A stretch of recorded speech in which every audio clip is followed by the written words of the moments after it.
It often feels as though we're always caught in an unending and constant pressure to strive for near excellence in society. I'm talking about the expectations that demand near excellence from every facet of our lives. Whether it's securing top grades, prestigious jobs, or peak performance in whatever you're doing, no matter the circumstance. And let's not forget about the pervasive influence social media has on our lives.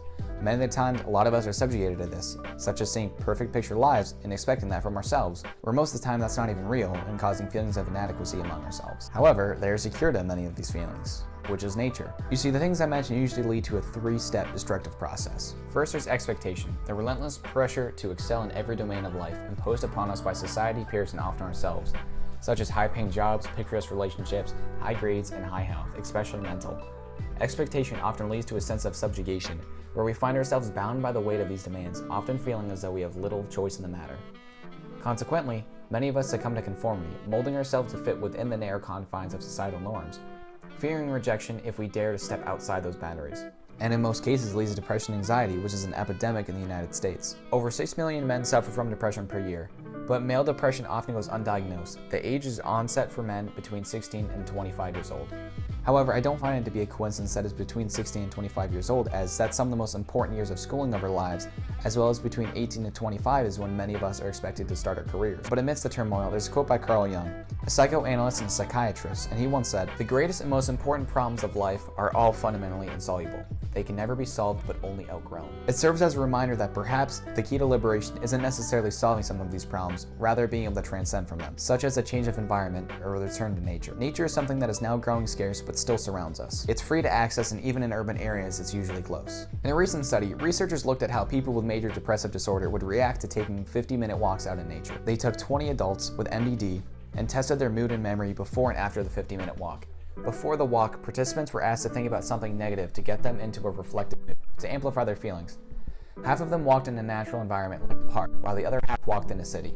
The researchers found that those who walked in nature showed big improvements in their memory compared to those who walked in the city. Their mood also got better, but surprisingly, feeling happier didn't seem to directly relate to the memory improvement. These results suggest that spending time in nature not only can reduce feelings of depression, but can also improve one's memory.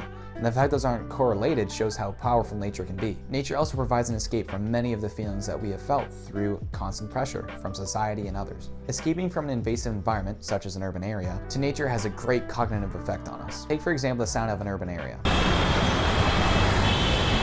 and the sound of the mountains. Which one do you find more stressing? In another experiment, 67 women and 55 men were shown photos of an urban area and a suburban area for 15 to 45 minutes.